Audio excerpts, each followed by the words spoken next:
মাধ্যমিক পাশ করলেই যদি রাজ্যের তরুণ তরুণীদের শিক্ষিত বেকার হিসেবে গণ্য করতে হয়, তবে কর্মসংস্থানের বাস্তব ছবি কতটা উজ্জ্বল সেই প্রশ্নটাই আবার নতুন করে উঠে আসছে। আর সেই বিতর্কের কেন্দ্রেই রয়েছে মুখ্যমন্ত্রী মমতা বন্দ্যোপাধ্যায়ের চালু করা যুবসাথী প্রকল্প। 26শে নির্বাচনের আগে বড় চমক দিয়েছে মমতা বন্দ্যোপাধ্যায়ের সরকার। রাজ্য বাজেটে রাজ্যের বেকার যুবক যুবতীদের জন্য যুবসাথী প্রকল্পের ঘোষণা করা হয়েছে। শিক্ষিত অথচ কর্মহীন তরুণ তরুণীদের আর্থিকভাবে স্বাবলম্বী করে তুলতেই এই নয়া উদ্যোগ। মুখ্যমন্ত্রী এর পোশাকি নাম দিলেও লোকমুখে তা বেকার ভাতা বলেই পরিচিত হয়ে গিয়েছে। আর সেই প্রকল্পের ক্যাম্প বসতেই নজরে এসেছে চমক। ভাতা নিয়ে সমাজ মাধ্যমে নানা সমালোচনা হলেও বাস্তব চিত্র ভিন্ন। পরিসংখ্যান বলছে মমতা বন্দ্যোপাধ্যায়ের অন্যান্য প্রকল্পের মতোই যুবসাথীও ব্যাপক জনপ্রিয় হয়েছে, অর্থাৎ সমালোচনার মাঝেও প্রকল্পটি কার্যত সুপারহিট। রাজ্যের বিভিন্ন প্রান্তে বেকার ভাতার লাইনে দেখা গিয়েছে MA BA পাস তরুণ তরুণীদেরও। কলকাতা থেকে মালদহ শিলিগুড়ির সর্বত্রই একই ছবি। স্নাতকোত্তর পড়ুয়ারাও লাইনে দাঁড়িয়ে ফর্ম তুলছেন। গত রবিবার থেকেই তাতে লম্বা লাইন 21 থেকে 40 বছর বয়সী বেকার যুবক যুবতীদের। কলকাতা, মালদহ, শিলিগুড়ি সর্বত্রই একই ছবি।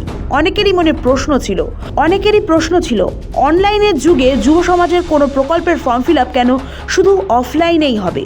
সেই প্রশ্নেরও উত্তর মিলেছে। অফলাইনের পাশাপাশি অনলাইনেও চালু হয়েছে ফর্ম ফিল আপ। গত 15ই ফেব্রুয়ারি থেকে বেকার ভাতার জন্য নাম নথিভুক্তকরণ শুরু হয়েছে।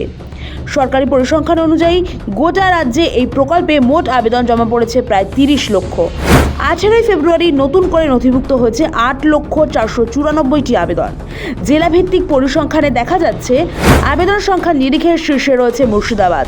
নবাবের জেলায় মোট আবেদন জমা পড়েছে 3 লক্ষের বেশি। দ্বিতীয় স্থানে রয়েছে দক্ষিণ 24 পরগনা, মোট আবেদন 2,86,882টি। তৃতীয় স্থানে উত্তর 24 পরগনা।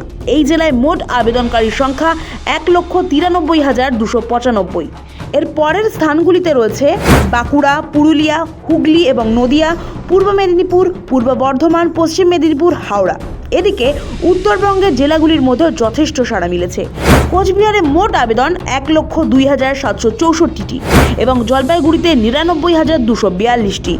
উত্তর দিনাজপুরে আবেদন 88,726টি এবং দক্ষিণ দিনাজপুরে 64,975টি। দার্জিলিংয়ে মোট আবেদন জমা পড়েছে 46,805টি। সবচেয়ে কম আবেদন এসেছে কালিম্পং থেকে, যেখানে মোট সংখ্যা 8,391টি। অন্যদিকে কলকাতায় মোট আবেদনকারীর সংখ্যা 70,778টি। আপাত দৃষ্টিতে এই প্রকল্প সুপারহিট মনে হলেও আড়ালে যেন এই প্রকল্প রাজ্যের কর্মসংস্থানের বর্তমান পরিস্থিতি নিয়ে নতুন করে ভাবনার অবকাশ তৈরি করছে।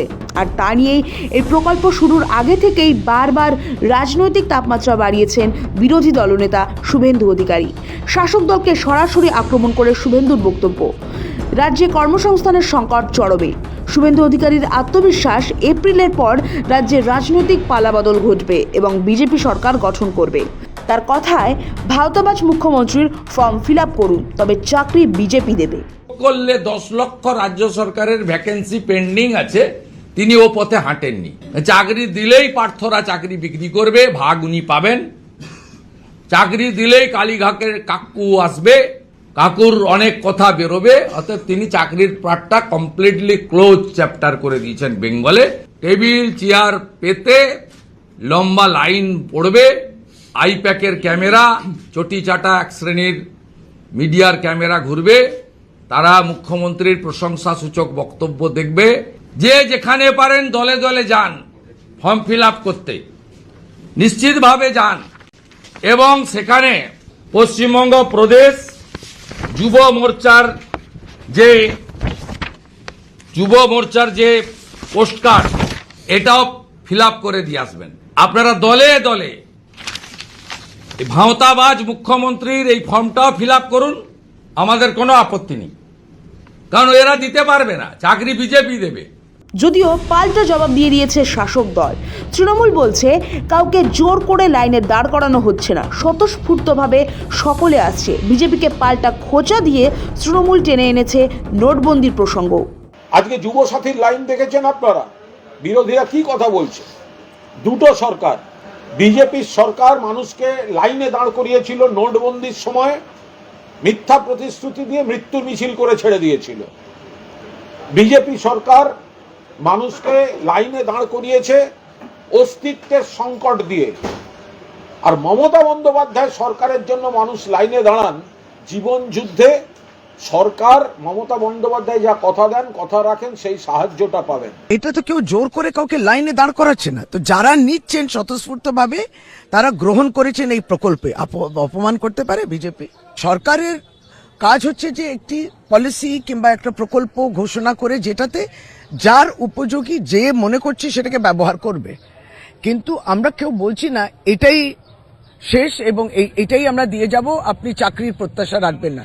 চেষ্টা তো করছে রাজ্য সরকার। নিঃসন্দেহে বাংলার যুবসাথী প্রকল্প প্রকৃত অর্থেই বিরাট প্রভাব ফেলেছে বাংলার গ্রামে, শহরে, নগরে ও প্রান্তরে। তবে প্রশ্ন উঠতে বাধ্য, এই চিত্র কি বাংলার সাধারণ মানুষের অর্থনৈতিক অবস্থার করুণ চিত্র তুলে ধরছে না? ফুটিয়ে কি তুলছে না বেকারদের অসহায় চিত্র এবং শিক্ষিত যুবক যুবতীর বেকারত্বের জ্বালা যন্ত্রণা? যদিও সাম্প্রতিক কেন্দ্রীয় সরকারের পরিসংখ্যান অনুযায়ী পশ্চিমবঙ্গের সামগ্রিক বেকারত্বের হার জাতীয় গড়ের তুলনায় কম।